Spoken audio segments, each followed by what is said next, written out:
दोस्तों, एक छोटा सा कीट आपकी पूरी फसल को वायरस में बदल सकता है और एक बार फसल वायरस से संक्रमित हो गई तो उसे कंट्रोल करना लगभग नामुमकिन हो जाता है। इस कीट का नाम है सफेद मक्खी, जिसे आप आम भाषा में व्हाइट फ्लाई या सफेद मच्छर कहते हैं। दोस्तों, आज मैं आपको बताऊंगा कि सफेद मक्खी क्या है, इससे फसल को क्या नुकसान होता है और सबसे अंतिम चीज, इसे सिर्फ 2 घंटे में पूरी तरह से कंट्रोल कैसे किया जाएगा। वह कौन से बेस्ट दवा के कॉम्बिनेशन हैं जिनके इस्तेमाल से हम इसे कंट्रोल कर सकते हैं। तो चलिए दोस्तों, शुरुआत करते हैं आज की इस वीडियो की। लेकिन हाँ, वीडियो स्टार्ट करने से पहले आपसे एक विशेष अनुरोध है कि यदि आप चैनल पर पहली बार आए हैं तो चैनल को सब्सक्राइब कर लीजिएगा, क्योंकि ऐसी ही इंफॉर्मेटिव वीडियोस हम अपने चैनल के माध्यम से आप लोगों तक पहुंचाते रहते हैं। और हाँ दोस्तों, नेक्स्ट टॉपिक क्या रहेगा वो भी आप हमें कमेंट के माध्यम से बता सकते हैं। तो चलिए दोस्तों, अब बात करते हैं सफेद मक्खी के बारे में कि क्या है सफेद मक्खी, व्हाइट फ्लाई क्या है और यह कैसे नुकसान पहुंचाती है हमारी फसल को। तो दोस्तों, सफेद मक्खी बहुत ही छोटे रस चूसक कीट होते हैं। ये हमारी फसल के अंतर्गत पत्तियों के नीचे पाए जाते हैं और वहां छिप करके जो हमारी पत्तियां होती हैं फसल की, उनका जो रस होता है उसको चूसते हैं। अर्थात जो क्लोरोफिल वहां प्रेजेंट है उसे वहां से ये चूसते हैं, यानी कि वहां की जो क्लोरोफिल है उसे कम कर देते हैं, रिड्यूस कर देते हैं, जिसकी वजह से हमारा पत्ता जो है वो धीमे धीमे पीला पड़ता जाता है और कमजोर हो जाता है और वह मुड़ जाता है, या तो ऊपर की तरफ मुड़ेगा या नीचे की तरफ मुड़ेगा, यानी कि उसका आकार जो है वो बिगड़ जाएगा। ये कीट पौधों में cucumber mosaic virus, yellow mosaic virus जैसे वायरस फैला देती हैं, जिससे पूरी फसल बर्बाद हो सकती है। सफेद मक्खी को कंट्रोल करना बहुत ही मुश्किल है, क्योंकि यह कीटनाशकों के प्रति बहुत ही जल्दी जो प्रतिरोधक क्षमता होती है, रेसिस्टेंसी पावर होती है, उसे डेवलप कर लेते हैं। और एक और खास बात कि ये पत्तियों के नीचे रहते हैं, वहां दवा पहुंच नहीं पाती है और इसकी लाइफ साइकिल भी भैया कई सारी स्टेजेस में बटी हुई है और इसकी वजह से ये आसानी से कंट्रोल नहीं होती है। तो चलिए दोस्त, अब जान लेते हैं कि सफेद मक्खी को कंट्रोल करना क्यों इतना मुश्किल है, क्या है इसके पीछे का कारण। तो साथियों, सबसे बड़ा कारण तो यही है कि ये कीटनाशकों के प्रति प्रतिरोधक क्षमता डेवलप कर लेते हैं।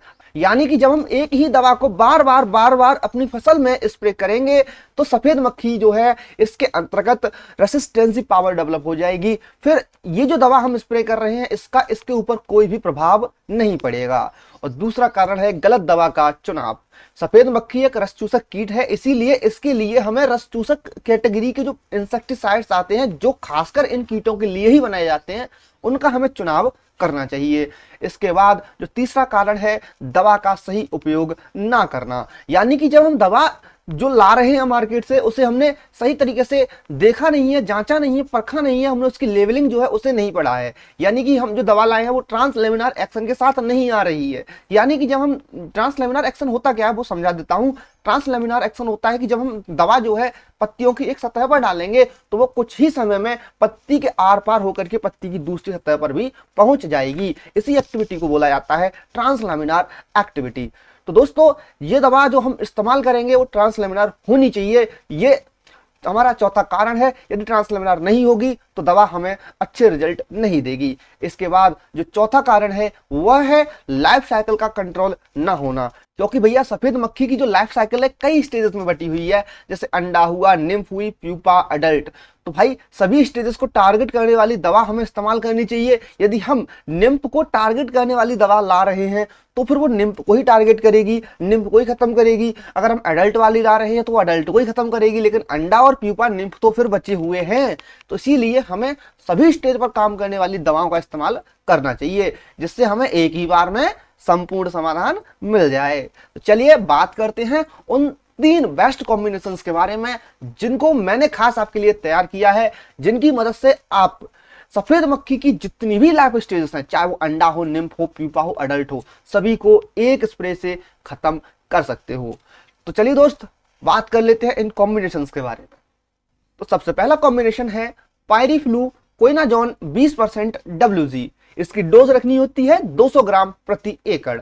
ये आपको मिलेगा टाटा रेलिस इंडिया का लिमिटेड का जो प्रोडक्ट है क्लास 2 उसके अंतर्गत, या फिर निकिनो इंडिया प्राइवेट लिमिटेड का एक प्रोडक्ट है जिंगाला, इन दोनों के अंतर्गत आपको ये टेक्निकल देखने को मिलेगा जो कि बहुत ही अच्छा टेक्निकल है। खासकर ये जो सकिंग पेस्ट जो है उनके लिए ही इसे डेवलप किया गया है, तो आपको ये जो टेक्निकल है ये लेना है। इसके अलावा इस कॉम्बिनेशन में आपको एक टेक्निकल और लेना है, वो है पायरिप्रॉक्सीफेन 10% ईसी।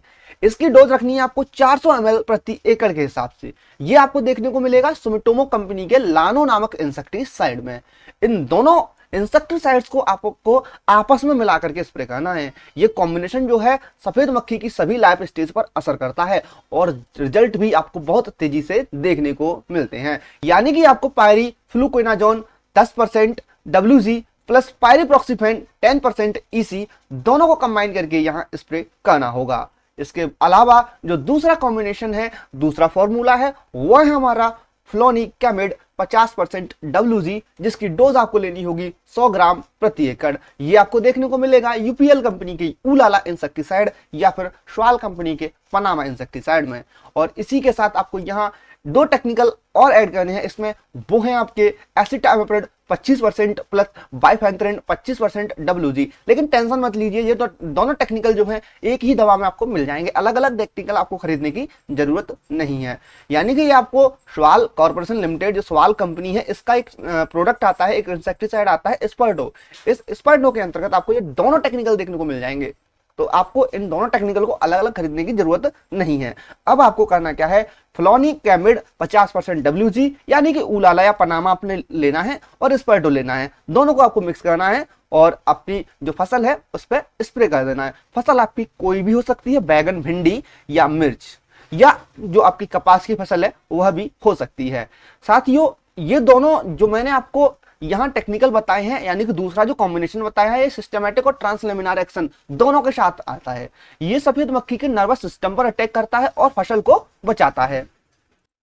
और सबसे खास बात, जब नर्वस सिस्टम ही काम नहीं करेगा तो पूरा का पूरा जो शरीर है वो पैरालाइज हो जाएगा और सफेद मक्खी की डेथ हो जाएगी with the snap of finger. अब इसके बाद सबसे लास्ट जो कॉम्बिनेशन बचता है, सबसे तीसरा वाला जो लास्ट वाला फॉर्मूला है ना, वो है हमारा सबसे बेस्ट फॉर्मूला। आप इसका इस्तेमाल करके जो सफेद मक्खी है इसकी कोई सी भी स्टेज हो सभी को खत्म कर सकते हो। देखो, सारे के सारे कॉम्बिनेशन अपने आप में एक से एक जबरदस्त है, तीनों फॉर्मूले जबरदस्त हैं। लेकिन आपको ध्यान रखना है कि एक ही फॉर्मूला आपको बार बार रिपीट नहीं करना है। आपको ऐसा करना है कि पहला फॉर्मूला आपने आज लगाया, फिर आपने दूसरा फॉर्मूला लगाया, देन आपने तीसरा फॉर्मूला लगाना है, फिर से आपको रिपीट होकर के पहले फॉर्मूले पर आना है। यानी कि लगातार एक ही फॉर्मूले पर डिपेंडेंट नहीं होना है। अगर आप एक ही फॉर्मूले पर डिपेंड होंगे, यदि एक बार भैया सफेद मक्खी के अंतर्गत जो रेसिस्टेंसी पावर है ना वो डेवलप हो गई ना, तो फिर ये कीटनाशक उसका कुछ नहीं बिगाड़ सकते। तो चलिए भाई, थर्ड कॉम्बिनेशन क्या है जान लेते हैं। थर्ड कॉम्बिनेशन में है पायरिप्रॉक्सीफेन 8%, डाइनो टैफ्यूरान 5% और ड्यूफेनोरॉन 18% SC। ये जो टेक्निकल है, तीन टेक्निकल है, आपस में कंबाइंड फॉर्मेट में आपको मिल जाएंगे, मार्केट में अलग अलग नहीं खरीदने हैं। और इसकी डोज रखनी होती है 300 से 350 ml प्रति एकड़ के हिसाब से।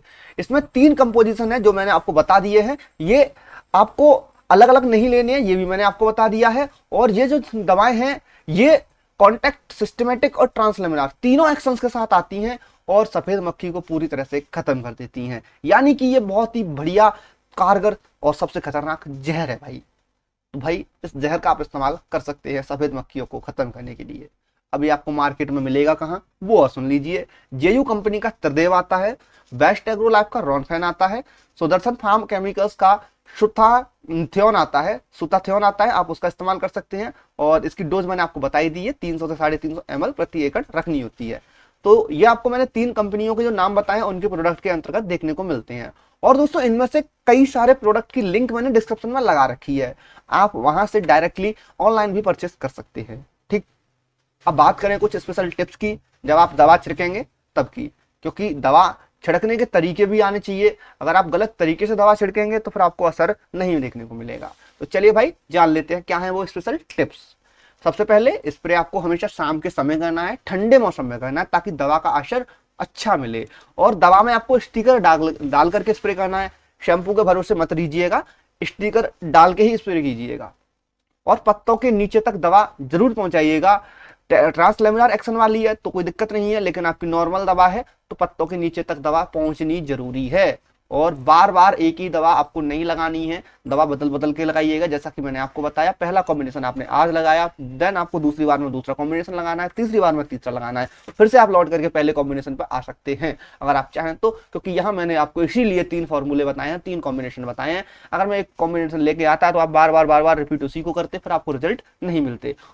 अब दोस्तों, इन तीनों में से कोई भी एक कॉम्बिनेशन अपनाकर आप अपनी फसल में सफेद मक्खी को सिर्फ 2 घंटे में पूरी तरह से कंट्रोल कर सकते हैं। दवा का चुनाव, मात्रा, छिड़काव का तरीका सही रखें, तभी बेहतरीन रिजल्ट मिलेंगे। किसी भी कंपनी का प्रोडक्ट ले सकते हैं, लेकिन कंपनी भरोसेमंद होनी चाहिए। बस कंपोजिशन और डोज का ध्यान रखिएगा। दवा छिड़कते समय सुरक्षा का ध्यान आपको विशेषकर रखना है। जो पैक पर जो आप देखते हैं उसकी लेबलिंग में एकदम दिशा निर्देश जो दिए होते हैं ना, उनका पालन जरूर कीजिए करें। तो साथियों, कैसी लगी वीडियो कमेंट करके जरूर बताइएगा। और हाँ, नेक्स्ट टॉपिक क्या रहना चाहिए हमारी वीडियो का, वो भी आप हमें बताइएगा। आप खुद हमें सुझाव देंगे तो हम अपने आप को बेहतर आपके लिए कर पाएंगे। और आपको अब तक तो बेहतर चीजें प्रोवाइड करते ही आ रहे हैं, और भी बेहतर चीजें प्रोवाइड करने की कोशिश करेंगे। और हाँ, एक टॉपिक मैंने खुद आपके लिए जो है यहाँ लेकर के आने वाला हूँ नेक्स्ट डेज में। वो टॉपिक रहने वाला है, ये जो दवाएं होती हैं, लाइक हमारा धानुका का डिसाइड है, और धानुका का लानेवो है, और तुम्हारा सेजेंटा की सिमोडिस है, IIL की सिनवा है, कोराजन है। इनका जो रिजल्ट है वो बैगन की फसल या भिंडी की फसल के अंतर्गत हमें क्यों नहीं देखने को मिलता है। हम इनको लगा देते हैं कि भैया हमारी फसल के अंतर्गत जो कीड़ा है, जो बॉल वॉर्म है या फ्रूट बोरर है, यानी फल छेदक या तना छेदक है, वो कंट्रोल क्यों नहीं होता है। तो क्यों नहीं होता है उसके कारण बताऊंगा, और किस तरीके से कंट्रोल कर पाओगे आप उन्हीं दवाओं से, वो भी बताऊंगा। तो अगर आप चाहते हैं कि मैं उस टॉपिक पर वीडियो बनाऊं तो आपका सपोर्ट मुझे इस वीडियो पर बहुत अच्छा मिलना चाहिए। तो चलिए दोस्त, अपना सपोर्ट दिखाइए, प्यार दिखाइए, और अब आपसे मिलते हैं उस नई वीडियो के साथ में।